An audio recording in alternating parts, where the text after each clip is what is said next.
Hi Scorpio and welcome to your horoscope for March 2025. Thanks for joining me. It's a pleasure to be with you today.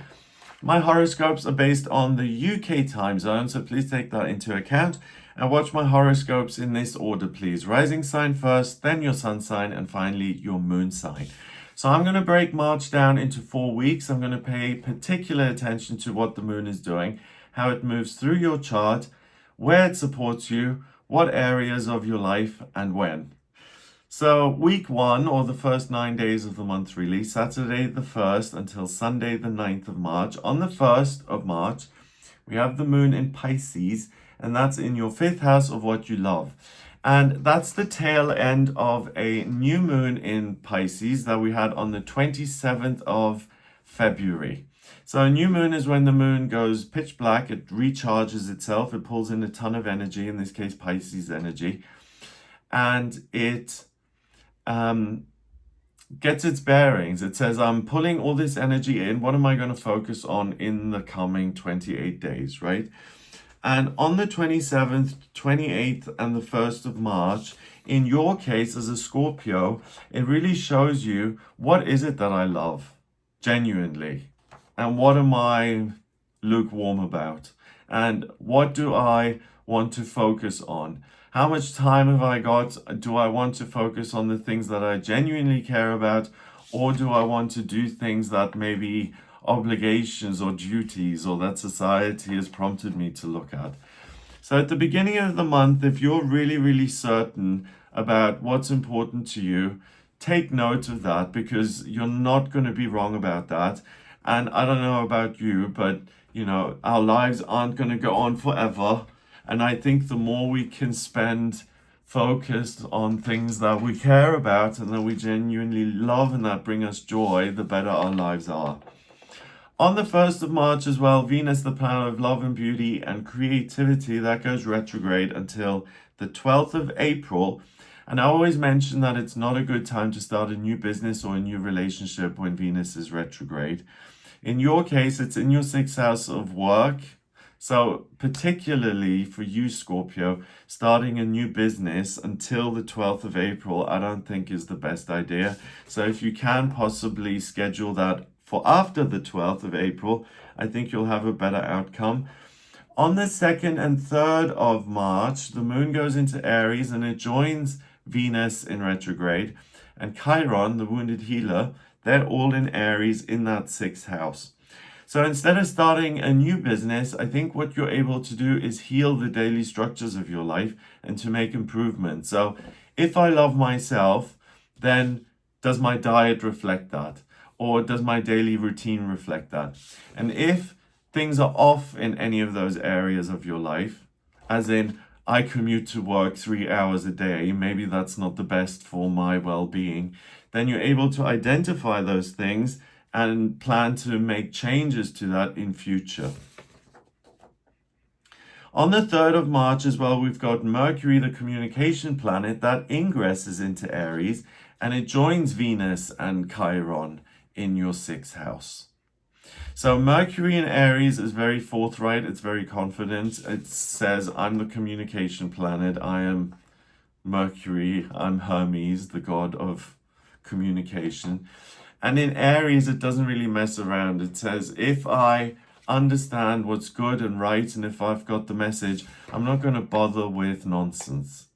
And it goes into that sixth house, and the discoveries that you make in the first 3 days of March, it really encourages you to set those goals and to pursue them and to make the changes, even if it feels scary. So for a lot of us, if our diet is off, and we love cheese or ice cream or whatever it may be, saying I'm going to cut that out gives us a sense of being ill at ease.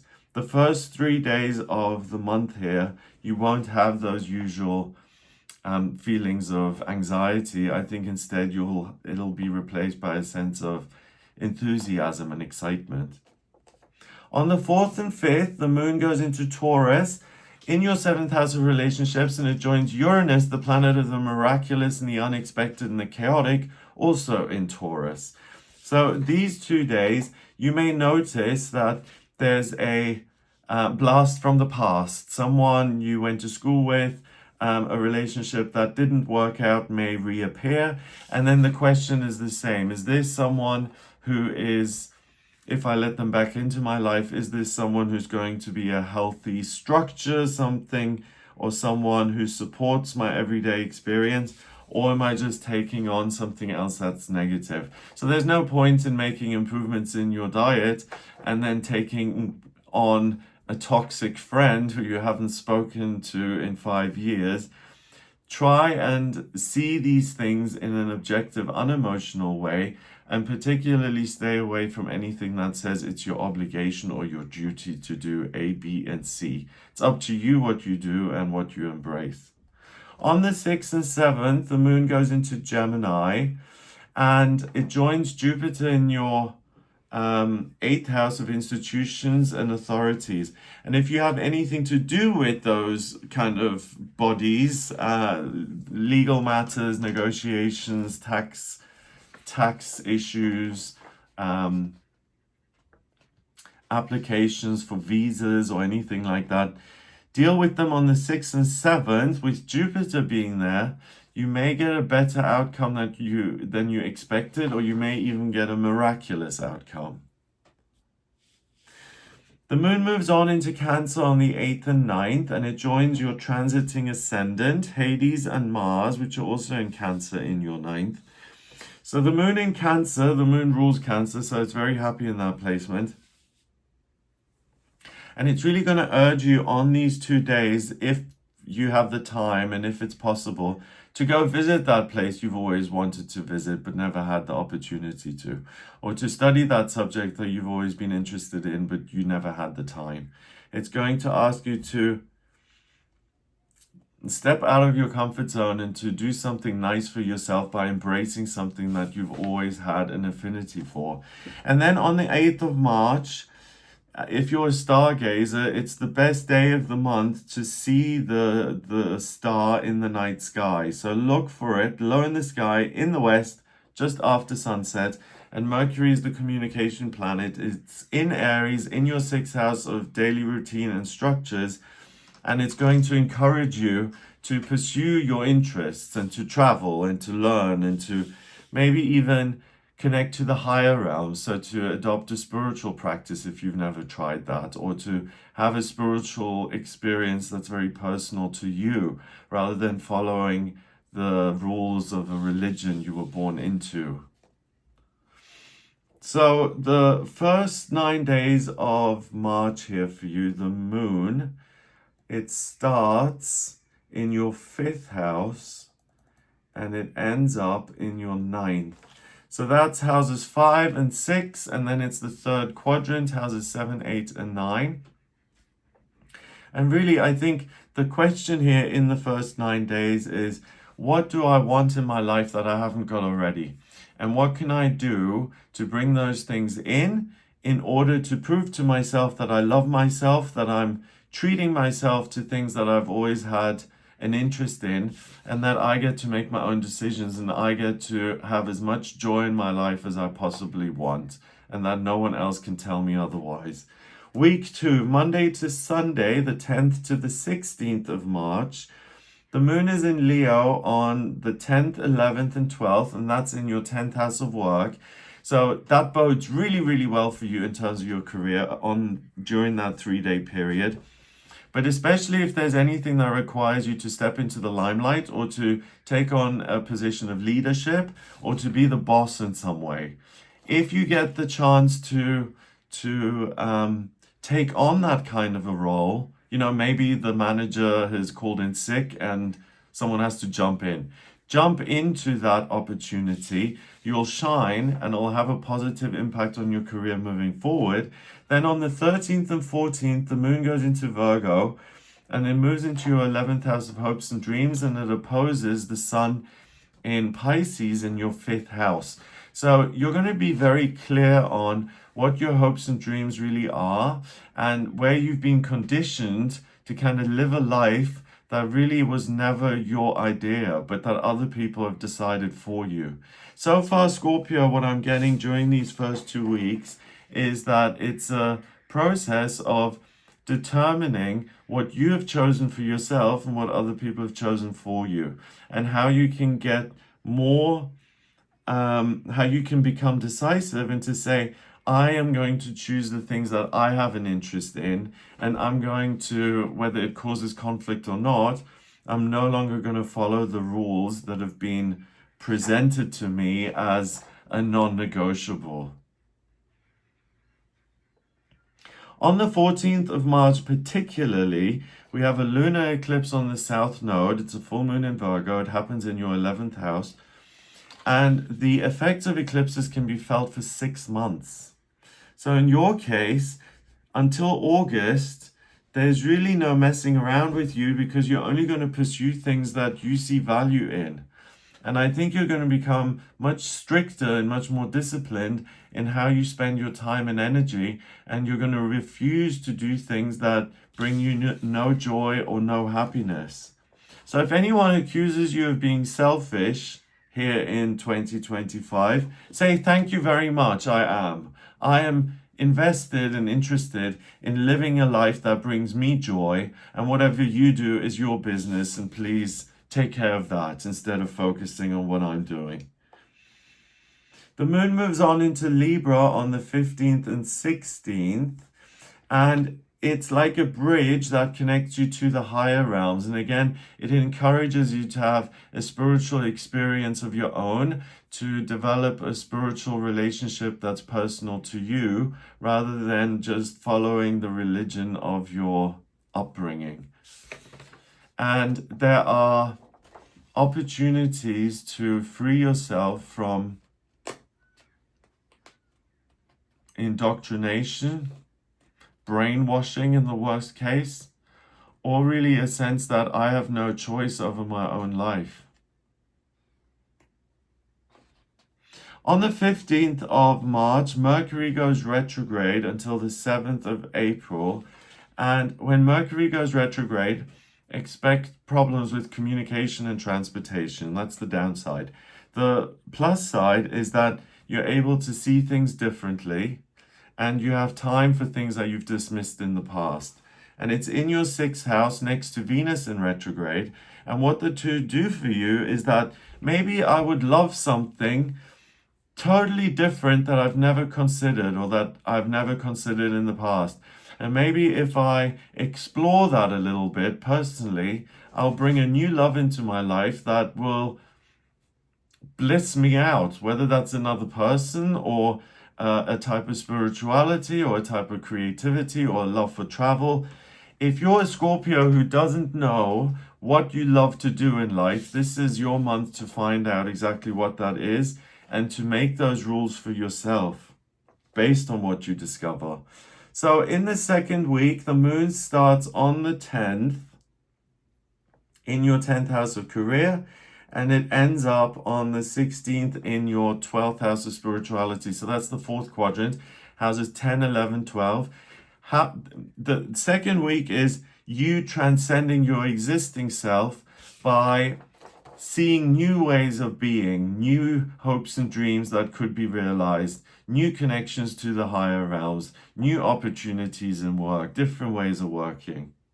Week 3, Monday to Sunday, the 17th to the 23rd of March.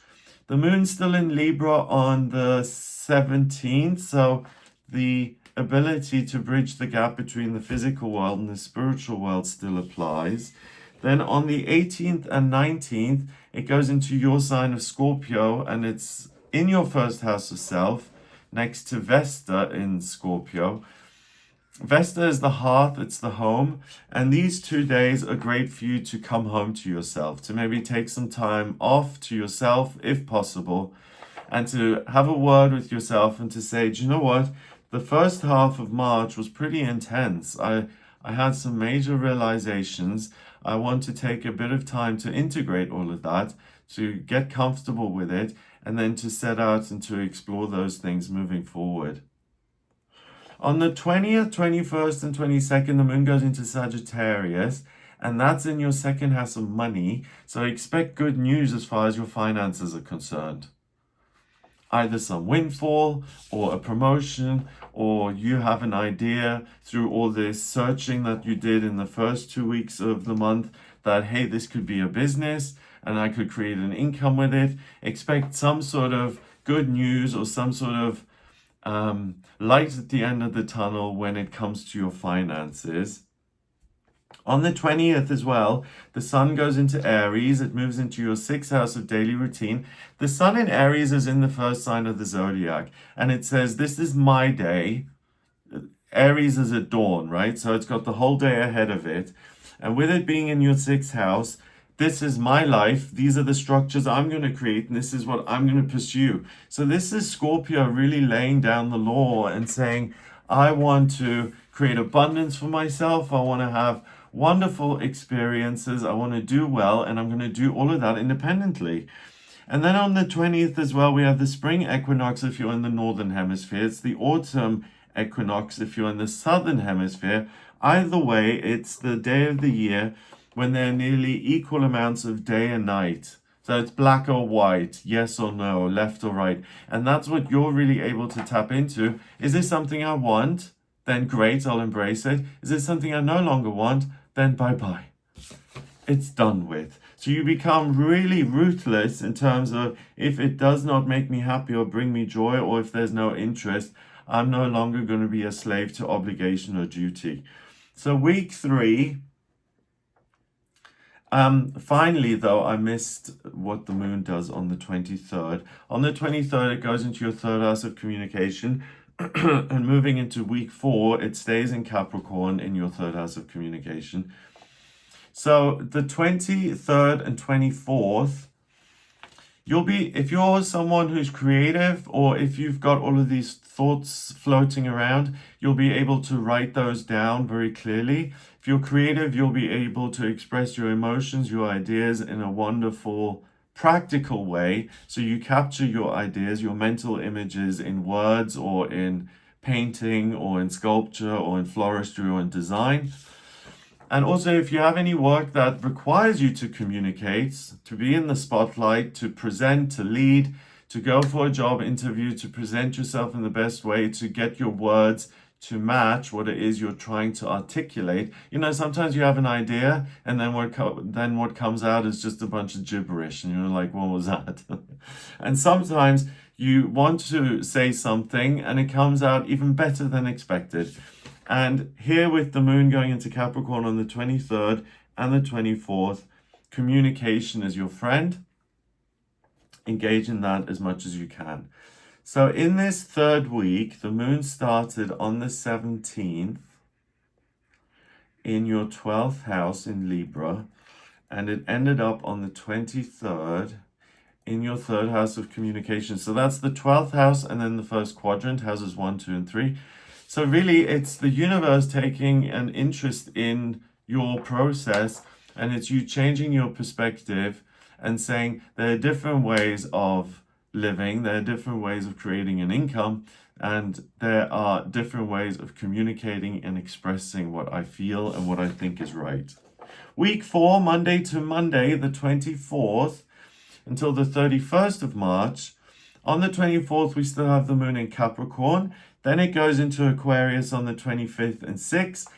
And we've got Pluto and Pallas in there in Aquarius as well. And you may think I'm being a little brutal now, but these 2 days, you're going to look at the closest relationships that you've got in your life.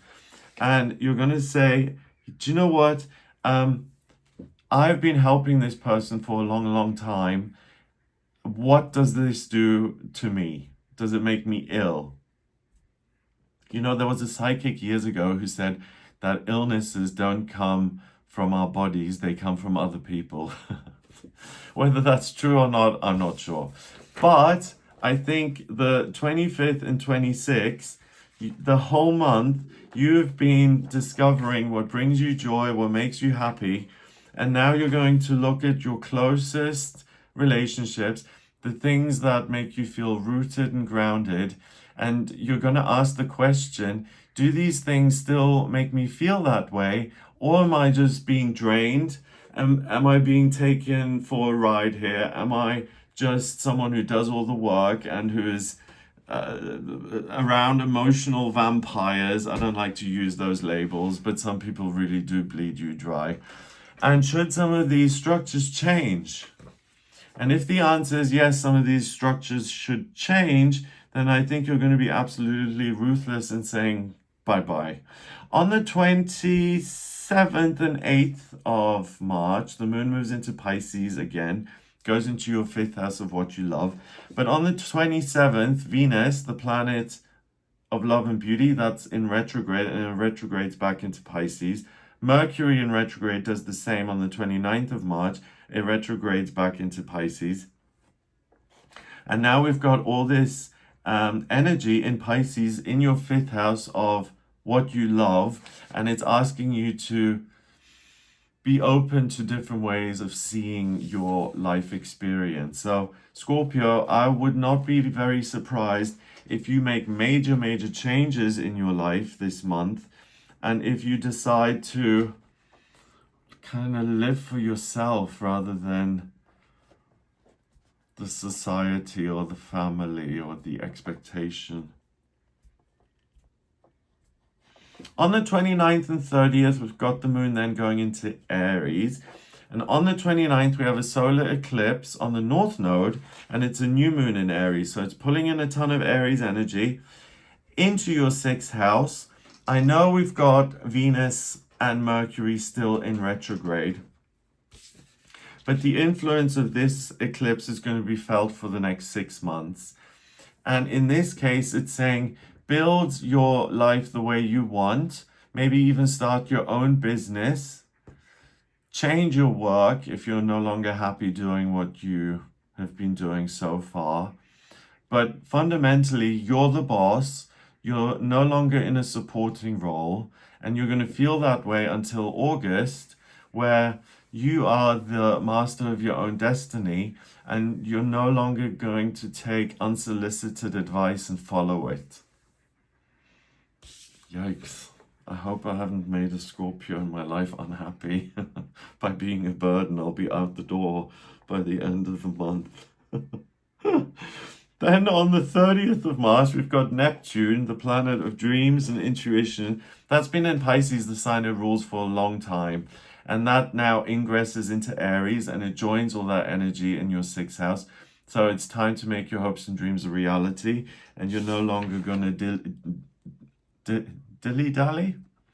You're no longer going to dawdle on those things, and you're going to say, the time is now. I'm going to make it happen for myself.